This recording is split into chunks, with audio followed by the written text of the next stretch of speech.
Bienvenue et merci pour la catéchèse que vous préparez à faire pour aider à la sanctification du peuple de Dieu, voire pour la conversion de plus d'un. Excellence, je vous invite à introduire cette catéchèse par la prière. Au nom du Père et du Fils et du Saint-Esprit. Amen. Notre secours est dans le nom du Seigneur qui a fait le ciel et la terre. Dieu notre Père, nous te bénissons, tu es le maître de la vie, le Dieu de la vie. Nous te bénissons pour la vie de ce jour que tu nous donnes, Père. Nous te bénissons surtout pour la grâce de croire en Jésus, ton Fils, de croire en ton amour qui nous sauve, qui nous sanctifie. Nous te bénissons, Père, pour le don spirituel du Saint-Esprit qui a fait de nous tes enfants appelés à la gloire du ciel dans le Christ, ton Fils bien-aimé. Nous te bénissons. Nous te bénissons, Père, pour la parole du salut que tu veux maintenant nous faire écouter, réentendre. Tout cela pour notre bien, pour notre sanctification, pour notre salut éternel. Nous te bénissons, Père, que par la puissance du Saint-Esprit, cette parole de foi que nous allons entendre ou réentendre porte beaucoup de fruits dans notre vie, fruits de grâce, de bénédiction, de sanctification, de conversion, d'amour, de sainteté pour nous-mêmes, pour ceux, les auditeurs de Radio Maria, pour nos parents, amis et connaissances, pour l'Église et pour le monde entier. Nous te bénissons déjà pour les fruits spirituels de l'Esprit Saint en nos vies, dans l'Église et dans le monde. Gloire au Père et au Fils et au Saint-Esprit, comme il était au commencement, maintenant et toujours, et dans les siècles des siècles. Amen. Au nom du Père et du Fils et du Saint-Esprit. Amen.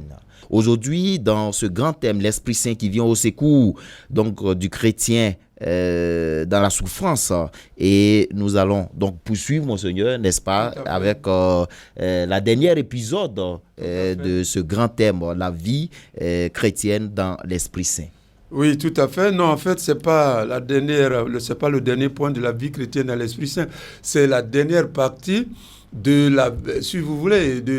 la vie chrétienne dans l'Esprit Saint, oui, avec un rapport avec les moments de souffrance et d'épreuve. Voilà. Parce qu'en fait, cette longue catéchèse de la vie chrétienne dans l'Esprit Saint est structurée en plusieurs étapes, en plusieurs parties. Voilà. Donc ça, c'est un autre point que nous avions abordé depuis avant mes vacances et que nous allons poursuivre et achever aujourd'hui. Et prochainement, nous aborderons un autre aspect carrément qui n'a plus directement rien à voir avec la souffrance et la vie chrétienne, mais un autre aspect de la vie chrétienne vécue dans l'Esprit Saint. Alors, avec votre permission, avant de commencer, je voudrais rappeler, pour ceux qui nous prennent maintenant en marche et qui n'ont pas suivi toutes les catéchèses antérieures, le but de ces enseignements ou de ces catéchèses. Et là, je le prends en Romains chapitre 10, versets 13 à 17. Romains 10, 13 à 17, où l'apôtre Paul écrit ceci. L'Écriture dit, « Quiconque invoquera le nom du Seigneur sera sauvé. Or, comment invoqueront-ils le Seigneur sans avoir cru en lui? Et comment croiraient-ils en lui sans en avoir entendu parler? Et comment en entendrait-il parler si personne ne l'annonce? Et comment l'annonceront-on s'il n'y a pas des gens envoyés pour cela? Comme le déclare l'Écriture, qu'ils sont beaux les pieds de ceux qui annoncent de bonnes nouvelles. Ainsi, la foi vient de la prédication, et la prédication, c'est l'annonce de la parole du Christ. Fin de citation. Donc, c'est clair. L'apôtre Paul souligne l'importance de la prédication, de l'annonce du mystère de la foi en Christ. C'est la foi née de là. La foi grandit à travers la prédication. Donc ces catéchèses, c'est pour la naissance de la foi en Christ, pour le salut des âmes. C'est pour que justement ceux qui croient déjà en Jésus grandissent dans la foi. Voilà, c'est ça le but. C'est ça que je voulais rappeler. Romains 10, 13 à 17. L'importance de l'annonce, du message, du kérigme. Voilà. Donc, ainsi, la foi, dit l'apôtre, vient de la prédication. La foi et la prédication, qu'est-ce que c'est? Mais c'est l'annonce du mystère du Christ. C'est le mystère du salut. C'est ça la foi. Donc là, c'est un exercice de foi. C'est un message, c'est un moment de proclamation de foi, mais aussi par la puissance du Saint-Esprit, de naissance de foi, de croissance dans la vie de foi. Donc c'est un moment important, c'est un moment solennel, parce que l'Esprit Saint va nous faire réécouter le mystère de notre salut dans le Christ, le mystère de la foi, et pendant que nous allons écouter, en réalité, l'Esprit Saint va réaliser déjà en nos cœurs et en nos âmes le mystère même de la grâce du salut. Voilà. Donc la parole, l'efficacité, la puissance de la parole de Dieu, entendue, accueillie, vécue, réalise en nous et dans le monde la grâce du salut dans le Christ. Voilà, donc ça c'était plaisir. Alors, comme nous l'avons dit tout à l'heure dans l'introduction, nous allons poursuivre. Et comme je l'ai dit, alors, depuis un moment, nous avons abordé un aspect essentiel de la vie chrétienne. Alors, un aspect essentiel qui consiste en quoi? C'est vivre la souffrance et l'épreuve, les difficultés de la vie dans l'obéissance à l'Esprit Saint. Ça, c'est un moment important. Je le dis, nous tous, quand nous souffrons, et traditionnellement, ou même beaucoup de chrétiens pensent que la souffrance, les difficultés n'ont rien à voir avec la vie chrétienne, que c'est les sorciers, que c'est les démons, que c'est Satan qui nous envoie. Non, c'est pas, un chrétien, c'est pas comme ça. Un chrétien mature, adulte, c'est pas comme ça qu'il vit son rapport avec ses difficultés, avec ses souffrances, avec ses moments de difficulté, d'échec. Non. C'est pas une vision chrétienne de la souffrance. C'est même une vision païenne, traditionnaliste. Traditionnaliste. Et souvent, c'est ça que nous prenons et nous apportons dans la vie chrétienne. Voilà. C'est ça en fait. Cette mentalité, cette conception traditionnelle, ordinaire, commune de la souffrance, des difficultés, des épreuves, de l'échec, de la mort, que nous prenons, bien qu'étant baptisés chrétiens, tout ce que vous pouvez savoir, mais en réalité, c'est ce que nous transportons, transférons dans notre existence chrétienne ordinaire, personnelle, mais communautaire aussi. Non, cette vision de la souffrance, des difficultés, elle n'est pas chrétienne. Elle n'est pas liée à la grâce du Christ et au mystère du Christ. Il faut donc évangéliser, convertir notre souffrance et notre rapport à la souffrance. C'est le but de cette catéchèse. Et nous tous, nous sommes dedans. Nous tous, nous avons des efforts à faire à ce niveau. Comment nous comprenons nos moments de souffrance? Traditionnellement, ici en Côte d'Ivoire, même parmi les chrétiens, on dit, c'est ton papa qui est au village là-bas, c'est lui qui t'a mal regardé, c'est le sorcier. Non, non, non. Le chrétien, le croyant, la communauté vit, accueille la souffrance en rapport avec le mystère de Jésus, avec la parole de Dieu, avec tout ce que Jésus a vécu, a fait et qu'il veut faire en nous et pour nous. C'est ça le croyant, c'est ça le chrétien, c'est ça la communauté chrétienne authentique. Et là, dans ce moment de souffrance et d'épreuve, se joue la maturité de la vie d'un croyant. La maturité spirituelle, la maturité dans la vie chrétienne d'un croyant, qu'il soit prêtre, pape, évêque, religieux, religieuse, laïque, marié, célibataire, ça n'a pas d'importance. Oui, dans la souffrance, on ne cherche pas à souffrir, nous tous, nous ne cherchons pas, mais la manière de se rapporter, la manière de comprendre, de concevoir ta souffrance et la manière de la vivre, dedans se joue ton rapport, ta maturité chrétienne. Est-ce que ce chrétien, est-ce que cette chrétienne est adulte dans la foi? Ou bien au contraire, c'est un enfant de cœur, c'est un bébé. Mais Saint Paul dit ça, quand vous lisez, il dit non, il y a des chrétiens à qui on doit donner encore du lait. C'est ça. Voilà. Ils sont enfants, ils sont bébés. Et puis il y a des chrétiens adultes, il faut leur donner la nourriture solide. Et ils sont matures, ils sont adultes dans la foi, ils progressent. C'est ça. Donc le moment de souffrance est là. C'est un moment de vérité chrétienne. Difficile, mais c'est un moment de vérité. Voilà. Et c'est pour ça que ce moment est très important pour vous, pour moi aussi, d'approfondir cette catéchèse. Voilà. De l'approfondir, de la connaître. Donc, vivre la souffrance et l'épreuve dans l'obéissance à l'Esprit Saint, c'est-à-dire dans la fidélité à la grâce du Christ et à la volonté de Dieu le Père. Voilà. Voilà pour le chrétien les balises. Fidélité à la grâce et volonté de Dieu le Père. C'est comme oui, deux balises. À travers lesquels, au milieu desquels le chrétien doit cheminer dans la souffrance.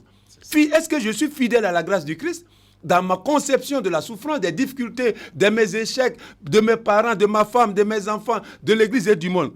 Est-ce que à gauche, j'ai la fidélité à la grâce du Christ et à droite, j'ai la fidélité à la volonté du Père? Voilà les balises. Voilà ce qui nous conduit, ou devrait nous conduire. Le chrétien, le baptisé, la communauté chrétienne, l'église, la paroisse, l'église universelle, peu importe, l'évêque, le prêtre, le baptisé, le jeune. Oui, dans toutes nos souffrances, voilà, on a comme, pour prendre une image, on a à gauche la fidélité à la grâce du Christ et nous avons à droite la fidélité à la volonté de Dieu le Père. Voilà les balises. Voilà les balises. C'est les balises essentielles que nous tous, la souffrance fait pleurer, la souffrance fait gémir, c'est vrai. Mais comme nous maintenant nous sommes des baptisés, appelés au bonheur du ciel, nous sommes des croyants appelés à la gloire du ciel, nous sommes appelés à imiter Jésus, à le suivre sur ce chemin. Voilà, c'est ça qui est important. Donc j'ai dit, nous avons comme à gauche la fidélité à la grâce du Christ. Est-ce que ma manière de souffrir, d'expliquer même la souffrance à mon parent, à mon ami, à mon frère, est-ce que à travers cette explication, le conseil que je donne à ma camarade, à mon camarade sur les difficultés qu'il vit, est-ce que dans mes conseils, il y a l'encouragement, la motivation à être fidèle à la grâce du Christ?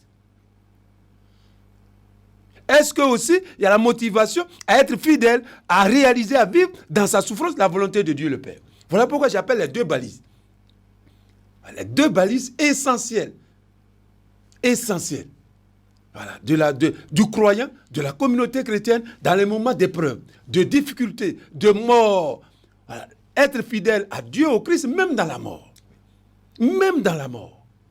Ah oui, parce que souvent, nous, quand c'est les moments du fleuve, on insulte les gens. Imbécile. Toi, con comme ça, imbécile. Voilà les gens qui me font souffrir. Voilà ceux qui sont...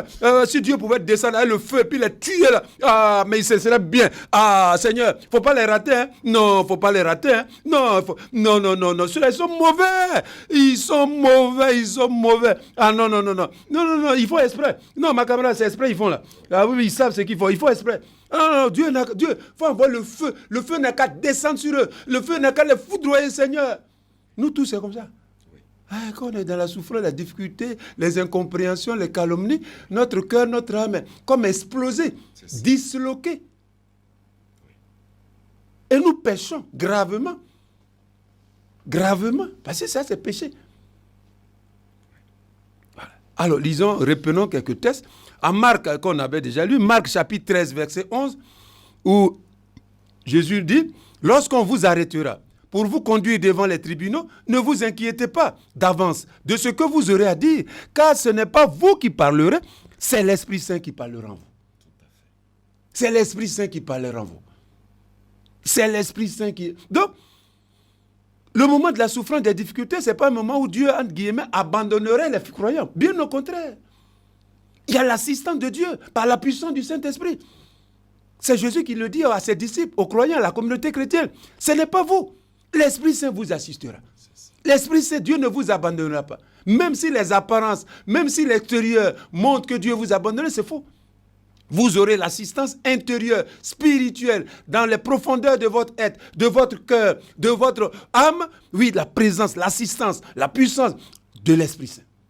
Ce n'est pas vous, c'est l'Esprit Saint. Il sera avec vous. Il dit, il vous défendra, il vous soutiendra, il vous consolera, il vous réconfortera, il vous libérera des épreuves.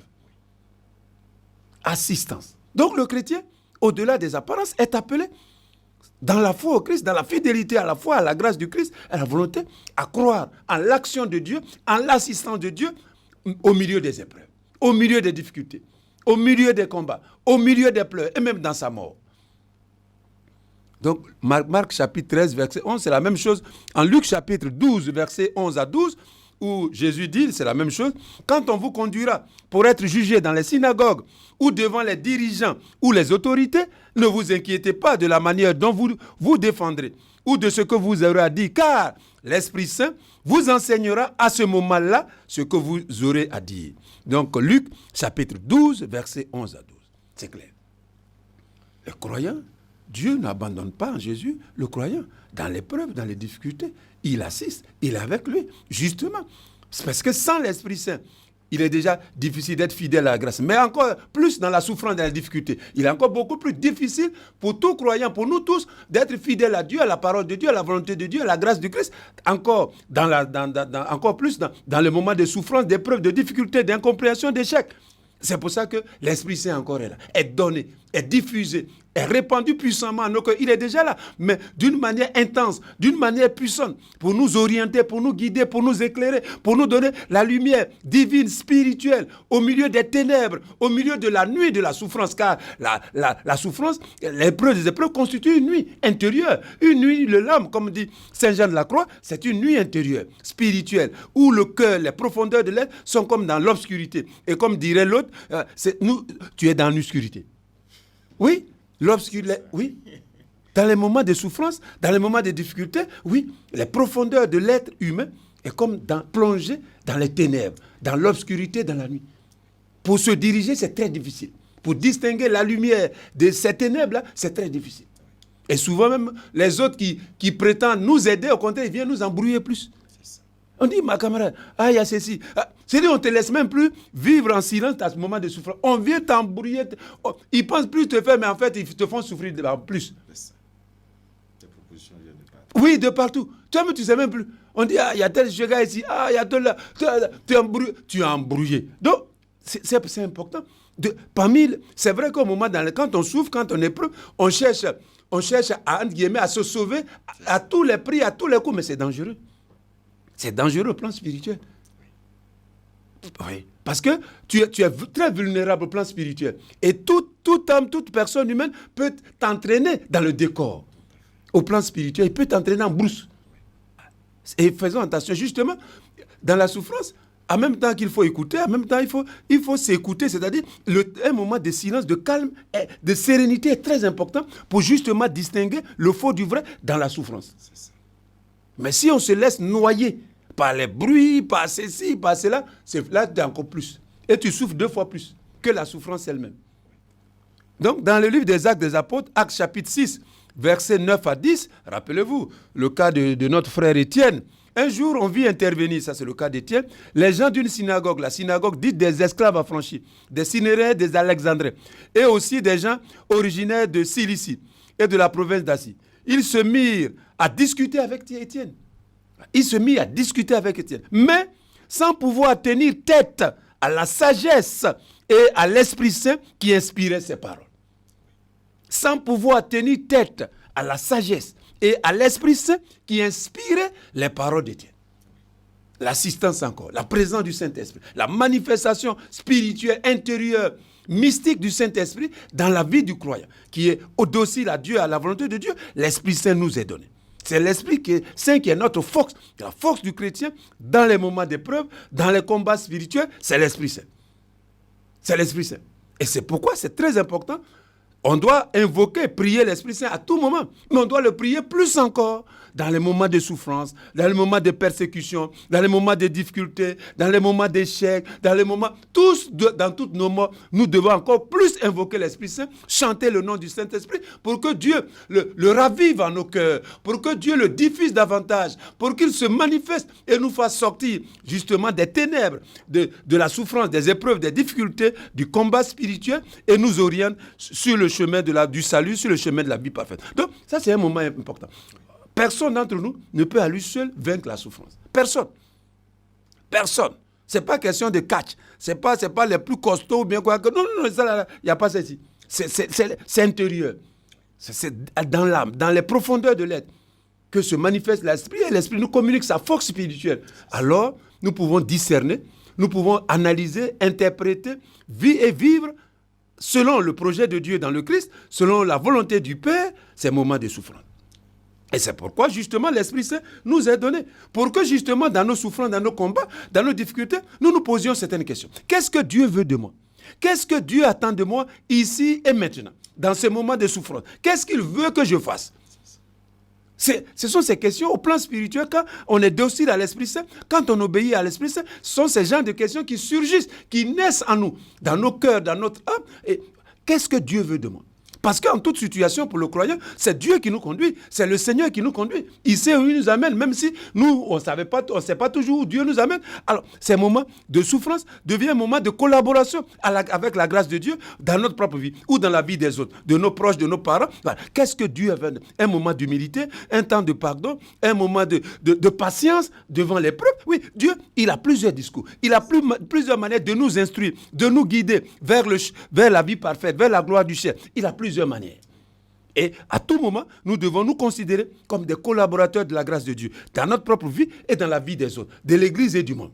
Et donc, Dieu, il a comme un message à nous dire, même dans la souffrance, même dans la difficulté, même dans les épreuves, il y a un message à nous dire. Il faut savoir à ça, le décrypter, l'analyser et l'accueillir. Alors, on a la force intérieure, spirituelle, dans les profondeurs de l'être, d'avoir cette lumière divine du Saint-Esprit pour nous éclairer et nous conduire.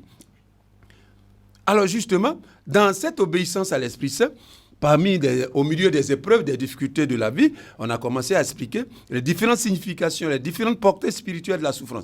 Alors on va aborder notre aspect. Alors, dans le projet de Dieu, dans le plan de salut de Dieu manifesté dans le Christ, la souffrance, au plan spirituel, dans l'Esprit Saint, dans l'obéissance à l'Esprit Saint, dans l'écoute à l'Esprit Saint, dans la docilité à l'Esprit Saint, oui, le moment d'épreuve, de difficulté ont une autre signification, un autre sens. Ces moments-là deviennent un temps de sanctification personnelle et communautaire et un temps de perfection chrétienne. Donc, oui, C'est un moment aussi, Dieu utilise la souffrance, les difficultés pour nous sanctifier. Pour sanctifier les autres, les pécheurs, le monde, l'Église. Comme il a fait pour Jésus. Jésus nous a sauvés par sa souffrance, par sa passion, par sa mort sur la croix. Voilà, la souffrance.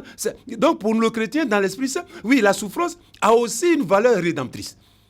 La souffrance, Dieu s'en sert. Si nous savons lui offrir, bien sûr, dans les pleurs, dans les gémissements, nos souffrances, Dieu s'en sert pour nous sauver, pour nous purifier de nos péchés, de nos limites, mais aussi sauver l'Église, le monde, nos parents, les vivants, les défunts. C'est pour ça qu'il faut, au-delà des pleurs, après les pleurs, offrir sa souffrance à Dieu. Qu'elle soit utile, qu'elle soit unie. Rappelez-vous, l'apôtre Paul, il dit, j'achève en mon corps ce qui manque de la passion du Christ, de la mort, de la souffrance du Seigneur. Voilà. Donc Saint Paul, bien qu'il souffre, il connaît l'épreuve, les difficultés, mais il offre, voilà, dans cette parole qui est une prière, oui, ses souffrances à Dieu. Et il montre justement que la souffrance, au plan spirituel, dans le projet de Dieu, dans le projet de salut de Dieu, la souffrance n'est pas vaine. La souffrance offerte à Dieu, qui participe de la rédemption. On dit, Seigneur, que ma souffrance serve, qu'elle soit utile dans ton projet du salut. Dieu s'en sert pour nous sauver. Dieu s'en sert pour nous sauver. Et il sauve le monde. Il continue le salut du monde dans le Christ.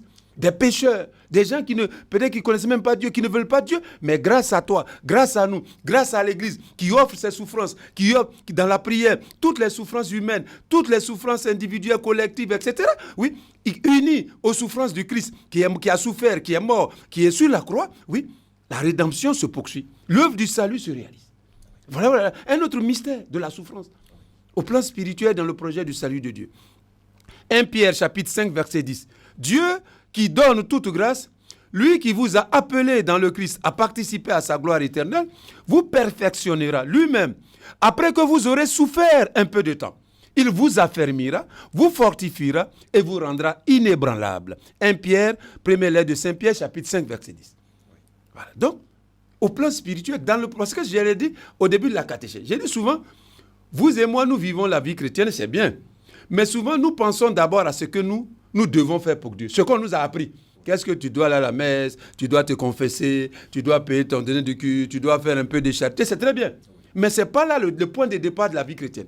La vie chrétienne, c'est le plan de salut de Dieu. C'est-à-dire ce que Dieu veut faire, ce que Dieu est en train de faire, ce que Dieu a commencé, qu'il veut achever, c'est quoi? C'est ce que nous devons comprendre d'abord. On est souvent pressé. C'est comme je le dis là, nous qui on était petits, ton papa t'appelle, tu es petit, il dit bon je vais t'envoyer, va dans ma chambre. Tu n'écoutes pas bien, mais tu es déjà parti. Tu vas, tu tournes dans la maison, dans la chambre, tu reviens, tu peux pas, je n'ai pas vu. Mais il fallait bien écouter d'abord avant de partir. Ça c'est important. Très important. Oui. Le style, notre manière de vivre la vie chrétienne ressemble un peu à cela souvent. On ne prend pas le temps suffisamment dans la méditation, dans la réflexion.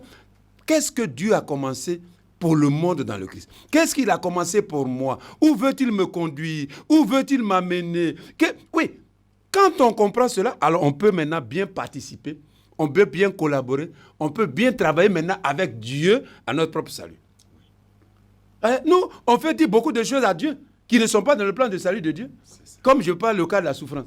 Alors, quand quelqu'un vient chez nous, on lui donne le conseil, ça n'a rien à voir avec ce que Dieu veut dans de la souffrance, dans le plan du salut, mais chacun de nous dit comme ça, on dit, ah, c'est sorcier qui t'a fait ça, c'est ton mari qui t'a fait... Oui, mais est-ce que ça a quelque chose à voir avec le truc de Dieu? Voilà. Souvent, ça n'a rien à voir. Mais et pourtant, peut-être on est berger, on est un gourou là, on a une communauté, on fait dire aux gens, non, on fait perdre les gens. On les amène en brousse, on ne les amène pas sur la voie du salut. C'est pour ça que c'est important. Il faut approfondir le plan du salut de Dieu dans le Christ. Et ça, on finit jamais d'approfondir ce plan. Chacun de nous et nous tous ensemble en Église, nous sommes amenés, appelés à l'approfondir, à mieux le connaître. À mieux le connaître. Qu'est-ce que Dieu veut? Qu'est-ce que Dieu attend de nous? Qu'est-ce qu'il a commencé? Qu'est-ce qu'il poursuit? Où il veut amener tous les hommes, l'Église, chaque baptisé, chaque croyant? Voilà. Qu'est-ce qu'il est en train de faire? Parce qu'en réalité, nous ne sommes que les collaborateurs de Dieu. C'est Dieu qui travaille en nous, pour l'Église et pour le monde. C'est lui qui réalise l'œuvre du salut. Donc, il faut l'écouter. Il faut prendre le temps d'écouter Dieu.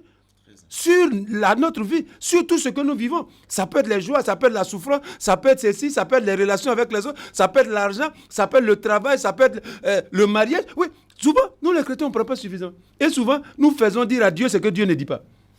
1 Pierre chapitre 5, verset 10. Dieu qui donne toute grâce, lui qui vous a appelé dans le Christ, à participer à sa gloire éternelle. Voilà le projet de Dieu.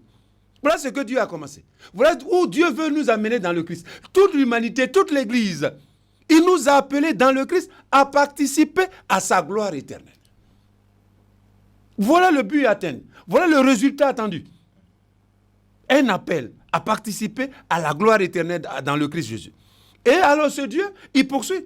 Il vous perfectionnera. Lui-même, après que vous aurez souffert un peu de temps. Donc, Dieu, dans son projet, oui, la souffrance, les épreuves deviennent aussi un moment de perfectionnement du chrétien. Il vous perfectionnera à travers la souffrance. Écrit l'apôtre Pierre. Vous aurez souffert un peu de temps. Alors, il vous affermira, il vous fortifiera et il vous rendra inébranlable. Est-ce qu'on vous a expliqué, depuis vous qui êtes là à côté de moi, on vous a expliqué à la catéchèse que la souffrance, les épreuves, Dieu s'en sert pour perfectionner le chrétien, non? Il vous a appelé à la gloire. Il poursuit. Malgré la souffrance, il poursuit. Son preuve, ce n'est pas que la souffrance arrête le projet de Dieu. Non. Et Dieu s'en sert. Il vous perfectionnera lui-même après que vous aurez souffert pour un peu de temps. Donc, à travers la souffrance, se poursuit le projet de salut de Dieu dans la vie de chaque croyant. Et Dieu s'en sert, non? Les moments d'épreuve et de difficulté permettent, Dieu s'en sert parce qu'il est tout puissant, grâce à l'Esprit Saint, pour perfectionner notre vie chrétienne, pour nous sanctifier davantage, pour nous faire progresser sur le chemin de la vie parfaite. Donc la souffrance a une valeur rédemptrice. Dans le plan de Dieu, on ne souffre pas pour rien. Colossiens chapitre 1, verset 24, verset 27 à 28. Je trouve la joie dans les souffrances que je supporte pour vous. Voilà, c'est ce que je disais tout à l'heure. Voilà. C'est Saint Paul qui écrit. Je trouve la joie dans les souffrances que je supporte pour vous. Car je complète ainsi dans mon chair, dans mon être, ce qui manque aux souffrances du Christ. Voilà, pour son corps qui est l'Église. Voilà. Dieu a voulu faire connaître aux membres de son peuple saint quelles sont les richesses et la gloire de ce mystère parmi les nations païennes. Le Christ est en vous, l'espérance de la gloire de Dieu. Oh, la gloire encore. La gloire revient ici encore. Ainsi, nous annonçons le Christ. Nous avertissons tout être humain et instruisons chacun avec toute la sagesse spirituelle possible afin de rendre chacun parfait dans le Christ. Donc, vous voyez, perfection. Il vous perfectionnera. Ça, c'est 1 Pierre 5, 10. Ici, Colossiens 1, 24, 27 à 28, donc c'est surtout le 1, Colossiens 1, 28, on dit afin de rendre chacun parfait dans le Christ. Oui. Oui. La souffrance, comment l'apôtre Paul a vécu ça? Je complète dans ma chair ce qui manque aux souffrances du Christ, pour son corps qui est l'Église. Donc, ces souffrances, il faut que Dieu va s'en servir pour sanctifier l'Église, pour la purifier de ses péchés, de ses faiblesses, des croyants, tout ça, Dieu va s'en servir. Mais au-delà de l'Église, Dieu va s'en servir pour conduire chaque croyant, chacun dans sa perfection dans le Christ. Chacun de nous.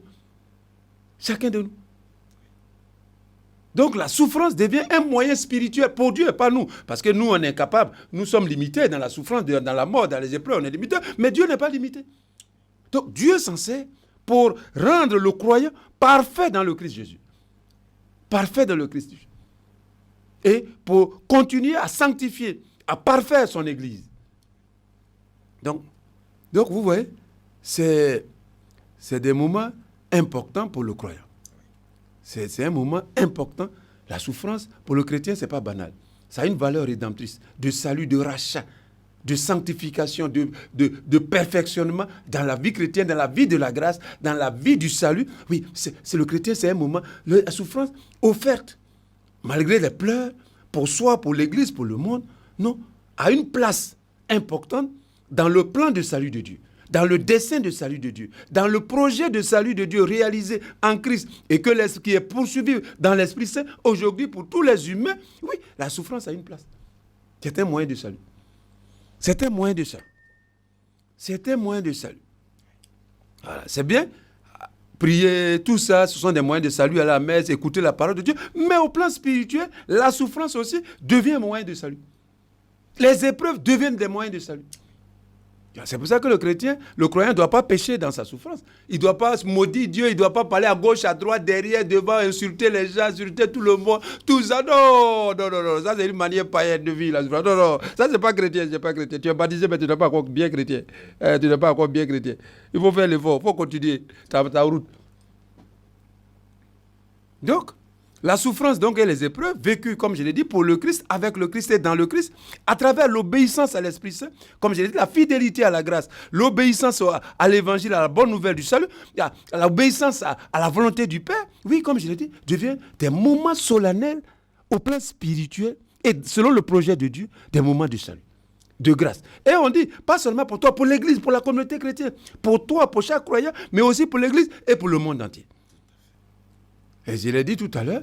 Donc, ces moments-là, les moments de souffrance, les moments de difficulté, comment le chrétien les comprend et les vit, se dégage, devient un moment de discernement spirituel pour voir à quel niveau de croissance spirituelle est arrivé un baptisé. Celui qui met bruit, il insulte les gens, tout ça, il n'est pas mature au plan chrétien.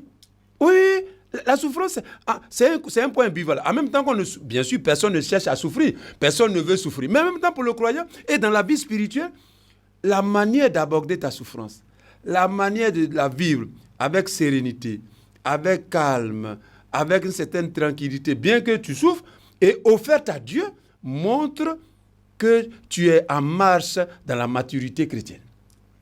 Que tu es un chrétien adulte. Donc, de ce point de vue spirituel, c'est pas bien de souffrir, mais aussi bien de souffrir, parce que ça permet de voir, mais lui là, quand il souffre, là, quand il a une souffrance, comment il fait? Ça permet de connaître que lui là, affaire des chrétiens là, il obéit vraiment à l'Esprit Saint. Oui. Donc, l'obéissance à l'Esprit Saint se lit et se vérifie. C'est comme un thermomètre. Quand tu as température, on met un thermomètre là. Et puis, tu vois, le médecin ou le infirmier voit, il dit, par lui, la fièvre, là, c'est trop élevé. Hein. Bon, faut te coucher ici. C'est trop grave. Non, tu ne veux plus aller à la maison. Tu es venu pour aller à la maison, mais là, tu ne veux plus aller à la maison. C'est la même chose. C'est la même chose.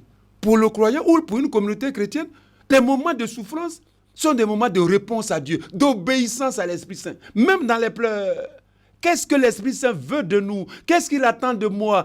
Où il veut que je parte pour mon salut, pour la gloire éternelle? Où l'Esprit Saint me conduit? C'est les questions. Sinon, le chrétien ne pense pas d'abord au sorcier, à l'ennemi qui est à côté de lui. Non, il pense à l'Esprit Saint. Il pense au projet de Dieu. Qu'est-ce que l'Esprit Saint veut de moi? Maintenant, ici, dans cet environnement, dans cette situation où mon fils souffre, où ceci, tout ça, qu'est-ce que l'Esprit Saint veut de moi?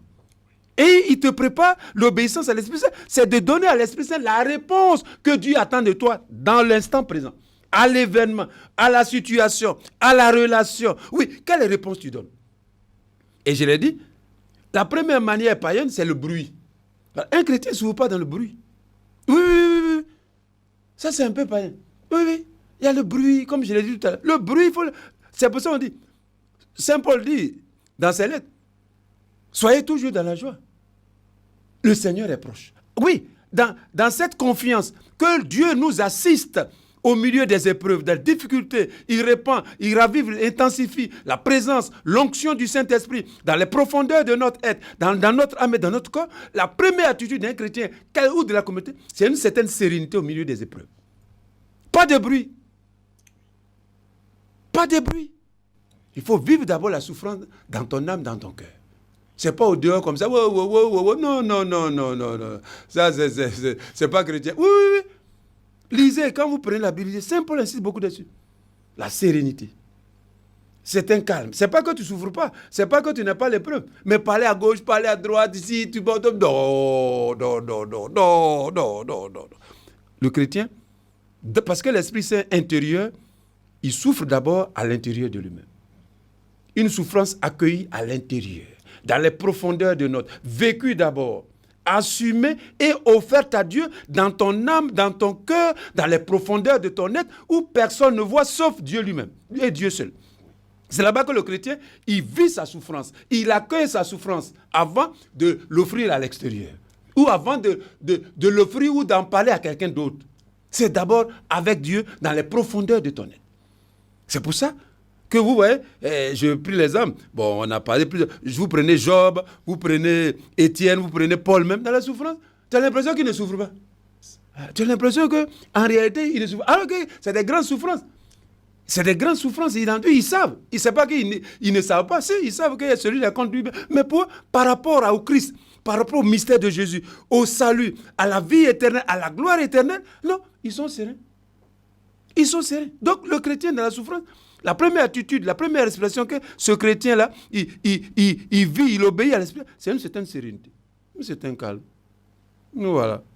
Sans bruit, sans agitation, tumulte. D'ailleurs, même quand tu t'agites, est-ce que tu résous le problème? Peut-être tu l'aggraves même. Tu l'aggraves? Ça ne résout pas le problème. C'est ça. Tu as fait tout ce bruit, mais le problème est là. Oui. C'est pas résolu. Oh, il s'agit de résoudre le problème. Même au plan humain. C'est pas résolu. Et souvent, en Afrique, on aime ça. On quitte le problème et puis on se distrait entre nous. Mais après, quand vous avez fini le problème là, c'est pas résolu. Il faut résoudre le problème. Donc le chrétien ne doit pas se laisser distraire. Oui, par n'importe quelle souffrance, par n'importe quelle épreuve, il ne doit pas se laisser distraire.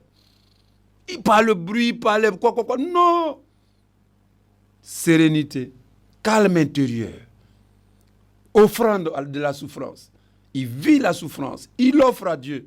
Et ensuite, maintenant, il voit, à la lumière du Saint-Esprit, de quelle manière va-t-il obéir à l'Esprit Saint dans la situation. Et donc, il cherche à donner cette réponse à Dieu. Oui, la souffrance, c'est un appel à donner à Dieu une réponse précise, concrète, mais de conversion, de sanctification, de perfection des chrétiens, de sainteté, de vie nouvelle. Oui, la souffrance nous fait passer souvent à un nouveau cap dans notre vie spirituelle, mais souvent nous refusons. Et donc, nous nous enfermons dans le passé, dans ce qui est passé et dépassé, dans le projet de Dieu, dans ce que Dieu veut faire pour nous. On ne veut pas passer à un autre cap. Et donc, nous souffrons plus. C'est le refus de passer au changement que Dieu veut de nous qui nous fait souffrir plus que la souffrance. Donc, c'est important pour nous tous croyants, pour nous tous communautés chrétiennes, pour nous tous baptisés, d'approfondir cela. Voilà, d'approfondir cela. Voilà, donc, la souffrance, Dieu, comme j'ai dit, a une valeur salvifique, rédemptrice, pour nous racheter, pour nous tous nous sommes pécheurs. Oui, mais la souffrance, si on offre ça à Dieu, Dieu prend ça pour nous purifier. De nos péchés, de nos faiblesses, ça sert, c'est une grâce. Et ça, c'est important. Romains 8, 29, je l'ai déjà dit, ceux que Dieu connaissait par avance, il les a aussi destinés à l'image de son Fils. Ceux qu'il a destinés à l'assemblage, il les a appelés. Il les a rendus justes. Ceux qu'il a rendus justes, il leur a donné sa gloire. Donc, on passe à travers les épreuves, selon le plan de Dieu dans le Christ. Dieu nous fait traverser la souffrance, les épreuves, mais toujours en poursuivant la réalisation de son projet de salut, de son plan de salut dans ma vie, dans la vie de l'Église et du monde, pour nous ouvrir justement à la gloire éternelle.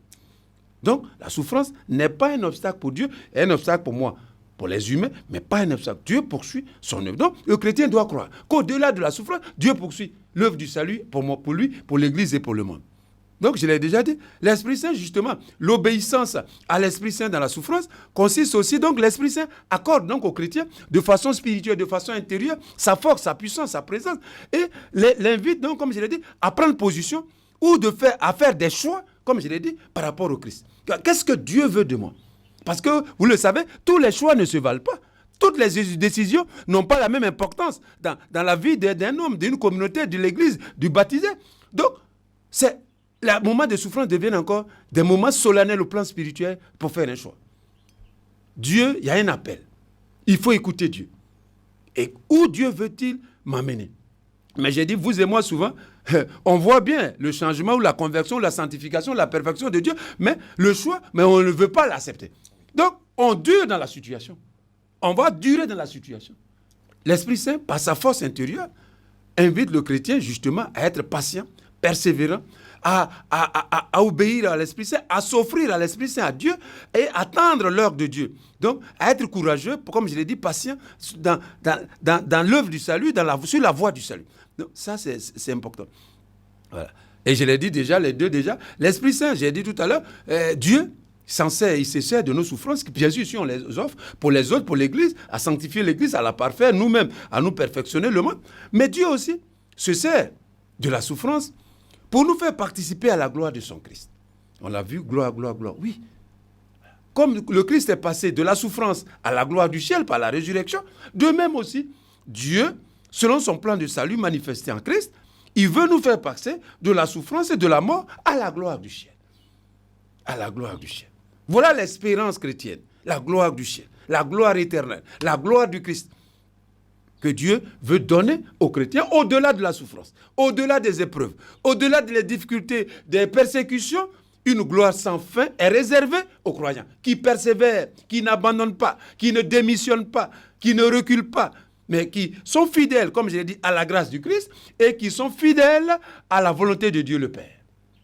À eux, à ces croyants-là, Dieu réserve la gloire de son Christ. Comme le Christ n'a pas abandonné, il n'a pas rejeté, et il a fait la volonté du Père jusque sur la croix, et Dieu l'a fait passer à la gloire du ciel par la résurrection, et par sa souffrance, Dieu nous a sauvés, il nous pardonne nos péchés, nos iniquités, nos faiblesses, nos reniements. Oui, de même aussi, les croyants qui persévèrent, qui continuent, qui traversent, entre guillemets, dans l'obéissance à la foi, oui, les pleurs de la souffrance, à ceux-là aussi, Dieu accorde la gloire du Christ. Rappelez-vous déjà, Jean chapitre 11, verset 4. Lazare, le situateur. Dès que Jésus apprit que Lazare était malade, il dit, cette maladie ne le conduira pas à la mort. Elle servira à la gloire de Dieu. Vous voyez, la gloire vient ici. Une maladie, une mort. Mais Jésus dit non, c'est pour la gloire de Dieu. Manifestation de la gloire de Dieu. Donc, le moment de la souffrance des épreuves d'un croyant, d'une communauté, devient aussi un moment, Dieu s'en sert pour manifester sa gloire. C'est pas moi qui le dis, hein, c'est Dieu. Moi, je découvre seulement. Comment Dieu utilise la souffrance, les épreuves qui lui sont offertes. Comment Dieu les utilise. Comment il les utilise pour réaliser son œuvre de salut, son plan de salut. Comment lui, comme j'ai dit, lui il est tout puissant. Nous, on est limités. Mais on dit, Jean 11, 4, Jésus dit, dès que Jésus apprit que Lazare était malade, il dit, cette maladie ne le conduira pas à la mort, elle servira à la gloire de Dieu. Car c'est par elle que la gloire du Fils de Dieu doit être manifestée. Voilà. On dit Lazare est malade. Et puis Jésus lui dit que non, c'est pour la gloire de Dieu. Vous voyez, un autre sens de la souffrance, de l'épreuve du croyant, du disciple de Jésus. Quand cette souffrance est offerte à Dieu, à Jésus, comme cela, la souffrance de Lazare, ses sœurs et tout ça, sont venus dire ça à Jésus. Donc, c'est la prière. Ils sont venus dire, ah Jésus, ton gars là, ton ami là, il a maladie, elle le fatigue. Hein. Voilà. Jésus dit non. Cette maladie ne le conduira pas à la mort. Elle servira à la gloire de Dieu. Est-ce que nous, quand on souffre là, est-ce qu'on passe même à la gloire de Dieu? Mais j'ai dit, nous tous, on insulte, on parle des sorciers, on parle du diable, Satan, tout ça. On n'a jamais su que, non, dans la gloire, dans nos souffrances, Dieu va se glorifier. Et Jésus lui-même dit, car c'est par elle que la gloire du Fils de Dieu doit être manifestée. Je te dis que si tu crois, tu verras la gloire de Dieu. Je te dis que si tu crois, tu verras la gloire de Dieu. Tu verras la gloire de Dieu. Tu verras la gloire de Dieu. Je te dis que si tu crois, tu verras la gloire de Dieu. Oui, les moments de souffrance et d'épreuve pour le croyant, de difficultés, d'échecs, si ces moments sont offerts à Dieu le Père, en communion à Jésus souffrant sur la croix, peuvent devenir, par la puissance du Saint-Esprit, oui, des moments de glorification de Dieu. Des moments dont Dieu se sert de ces moments de faiblesse, d'échec. Parce que quand quelqu'un est gravement malade, par exemple, qu'est-ce qu'il vaut encore aux yeux des hommes? Il ne vaut plus rien. Mais on dit non, Dieu va se servir de ça pour manifester sa gloire. Mes frères, mes soeurs, bénissons Dieu et demandons-lui de prendre toutes nos souffrances, nos échecs, nos difficultés pour manifester sa gloire en nous, dans l'Église et dans le monde. Elle servira à la gloire de Dieu. Elle servira à la gloire de Dieu. Et c'est par elle que la gloire du Fils de Dieu doit être manifestée. La souffrance de Lazare, ami de Jésus, disciple de Jésus. Voilà une révélation nouvelle que Jésus nous fait. Du mystère de la souffrance, des difficultés, des épreuves, de la maladie, selon le plan de Dieu, dans le plan de Dieu. Voilà. Ça, c'est une révélation. C'est une nouvelle connaissance de la signification, de la portée, de la souffrance de l'Église, du monde, de l'humanité, deviennent occasion, moment solennel de manifestation de la gloire de Dieu.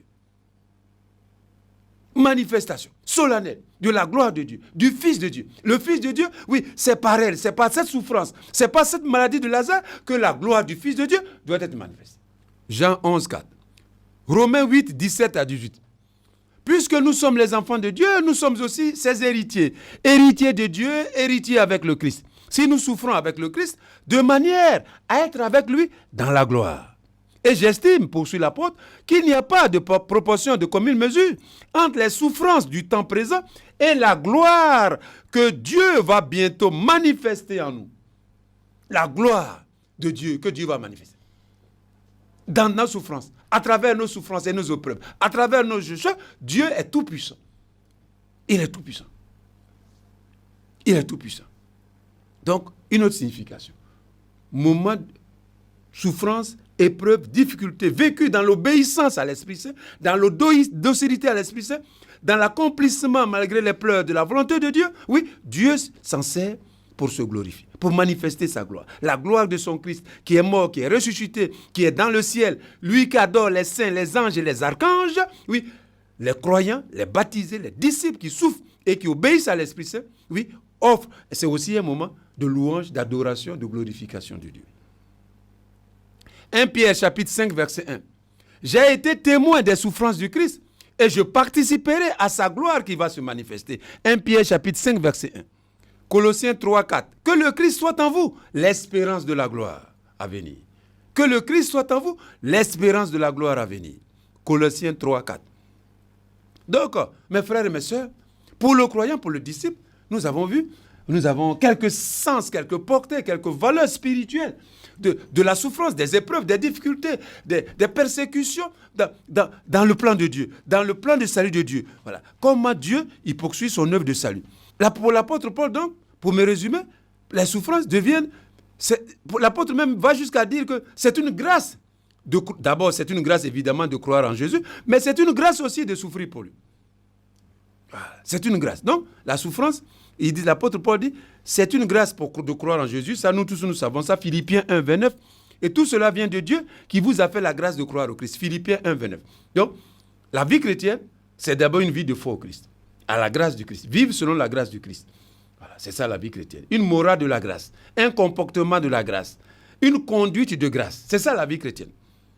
Alors, souvent, on fait trop le moralisme dans la vie chrétienne, il ne faut pas faire ceci. Non, c'est un comportement de grâce. C'est une conduite de grâce. C'est ça la morale chrétienne. C'est une morale nouvelle. Et cette morale, ce comportement, cette conduite, c'est une conduite de la grâce. Donc, Dieu, par la foi, nous donne de vivre selon la grâce du Christ. Et l'apôtre Paul dit, oui, c'est une bénédiction. C'est une grâce, c'est une chance que de croire au Christ par la puissance du Saint-Esprit, selon la volonté de Dieu. Philippiens 1, 29. Mais le même Paul, en Philippiens 1, 29, ajoute, c'est aussi une grâce que de souffrir pour Jésus-Christ. Il dit c'est une grâce, c'est une bénédiction. Là où nous disons que c'est Satan qui fait ça, l'apôtre Paul dit non, c'est une grâce, c'est une bénédiction. C'est Dieu même qui fait ça. Parce qu'il dit, cela vient de Dieu qui vous fait la grâce de croire non seulement à Jésus, mais aussi de souffrir pour lui. Donc l'apôtre Paul dit ça. C'est une bénédiction. Souffrir pour le Christ, c'est une bénédiction. Philippiens 1, 29. Il dit cela vient de Dieu. Ça vient pas, il n'a pas dit ça vient de Satan, à Beelzéboul, à Lucifer, 10 démons. Non, il dit ça vient de Dieu. Ça vient de Dieu. Et tout cela vient de Dieu, qui vous a fait la grâce, non seulement de croire à son Fils bien-aimé Jésus-Christ, pour votre salut, le salut de vos âmes, appelé à la gloire du ciel, mais aussi une grâce de souffrir pour le Christ. Enfin, donc une grâce. Pour croire en Jésus, c'est une bénédiction de Dieu. Ça vient de Dieu. C'est Dieu qui donne la grâce de connaître Jésus, de l'aimer, de lui obéir, d'avoir Jésus dans sa vie, de l'imiter, de lui ressembler, de vivre selon sa parole, selon sa grâce. Mais l'apôtre Paul dit, ce même Dieu-là, qui vous donne de croire en Jésus, ce même Dieu aussi vous donne la grâce de souffrir pour Jésus. Donc il y a des souffrances bénies. Par fidélité à Jésus, par fidélité à son évangile. Être fidèle à l'évangile de Jésus, ça comporte des souffrances. Est-ce que se convertir, c'est facile, mon frère? Ah bon, on parle de conversion, changement, mais mon frère, quand c'est pour les autres, tu es d'accord, mais quand c'est pour toi, quand ça arrive à ton niveau, ça chauffe sur toi.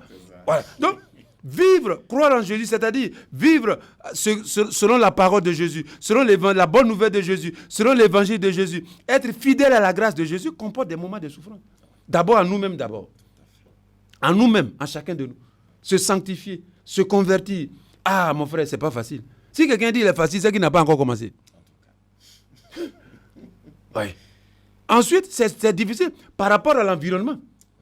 Il y a la souffrance, c'est le cas d'Étienne et Paul. La persécution qui vient de l'extérieur. Il y a une persécution intérieure. La difficulté à se convertir soi-même. Les progrès, on fait, on refait. Tout ça, vous voyez, en nous, chacun de nous, c'est le combat spirituel en nous. Mais le combat aussi est à l'extérieur. Donc, souffrir, être fidèle à Jésus, à la grâce du Christ, comporte, il faut être courageux. Il faut être ferme. Il faut être déterminé. Il faut être engagé. Si tu ne l'es pas, tu ne peux pas aller jusqu'au bout de la vie, de la foi de Christ. Si tu n'es pas déterminé, engagé, courageux, si tu n'es pas prêt à commencer, recommencer, revenir, reprendre, tu n'es pas persévérant, patient, tout ça, tu ne peux pas être chrétien jusqu'au bout. 3. Enfin, l'apôtre Paul toujours, c'est une grâce.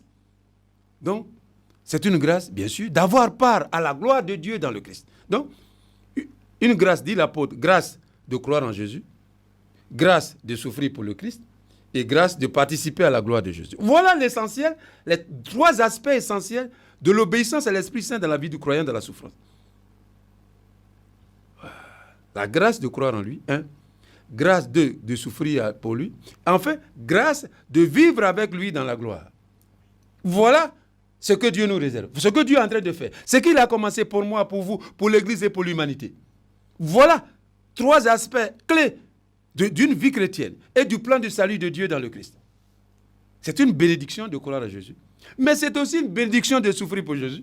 Et ce sera une bénédiction de participer, de vivre sa gloire avec lui dans le ciel.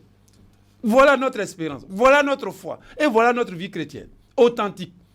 Dieu, donc, qui est le Dieu de la gloire, comme je l'ai dit, nous appelle à la gloire du ciel. Oui, voilà la finalité, voilà l'objectif, voilà le but de toute vie chrétienne individuelle et communautaire. Dieu nous appelle à la gloire, à sa gloire, à la gloire de son Christ, au-delà de cette vie terrestre. Ça a déjà commencé, mais l'achèvement, le couronnement, c'est au-delà de l'histoire, c'est au-delà de cette vie présente, c'est au-delà de la terre. C'est ça, c'est un appel. La vie chrétienne est un appel. Ne l'oublions jamais. C'est un appel qui traverse le temps, l'espace, l'histoire.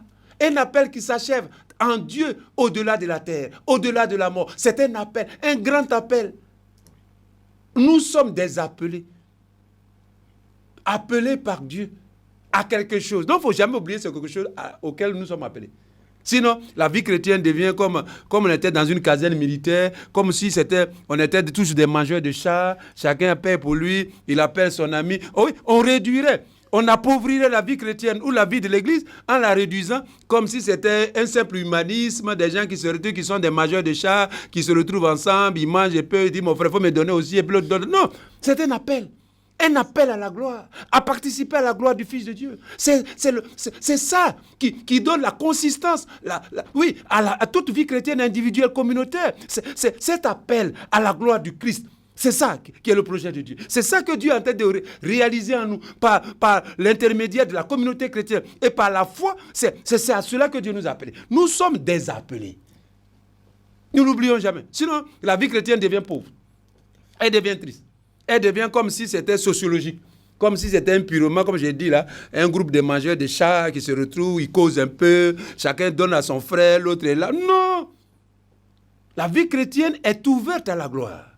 Elle est orientée vers la gloire. Elle aboutira dans la gloire du Christ. C'est là le terminus, c'est là l'achèvement, le couronnement de la vie chrétienne, du baptisé, du croyant, du disciple. 1 Pierre 5, 10, il nous appelle, je l'ai dit, à sa gloire éternelle. Ou encore 1 Thessaloniciens chapitre 2 verset 12, il appelle à sa gloire et à son royaume. Dieu nous appelle, dit l'apôtre, à sa gloire et à son royaume. À 1 Pierre 5, qu'on a lu, il dit, il appelle, le chrétien, le baptisé est appelé à la gloire éternelle de Dieu. Encore Jude 24, l'amener en présence de sa gloire. Donc Dieu veut amener le croyant en présence de sa gloire. Enfin, 2 Timothée 2, 10, que les élus aient la gloire éternelle. Les élus, qu'ils aient la gloire éternelle de Dieu, du Fils de Dieu. Ou encore, Colossiens chapitre 3, verset 4, vous paraîtrez avec le Christ dans sa gloire. Vous paraîtrez avec le Christ dans sa gloire. Voilà l'objectif, voilà la finalité, voilà le but, voilà le résultat attendu de toute vie chrétienne. Vous paraîtrez avec le Christ dans sa gloire. Colossiens 3, 4. Donc, mes frères et mes sœurs, aujourd'hui, le Christ nous appelle à cela. Et c'est pourquoi Philippiens 2, 6, 11 dit, Dieu l'a élevé et lui a donné le nom qui est au-dessus de nous en parlant du Christ, de tous les noms, afin qu'au nom de Jésus, tout genou fléchisse au ciel, sur terre et dans les enfers, et que toute langue proclame Jésus-Christ est Seigneur à la gloire de Dieu le Père. Oui, le Christ est Seigneur à la gloire de Dieu le Père, et Dieu, justement, dans son projet, par la puissance du Saint-Esprit, dans l'obéissance à l'Esprit Saint, à travers la souffrance, les pleurs et la mort, Dieu veut nous conduire et Dieu nous conduira à la gloire de son Christ au-delà de l'histoire. Et nous avons déjà par la foi commencé ce chemin, ce cheminement vers la gloire éternelle du ciel. Que l'Esprit Saint achève et couronne en nous ce que Dieu a si bien commencé. Et je vous remercie. Viens, Esprit Saint.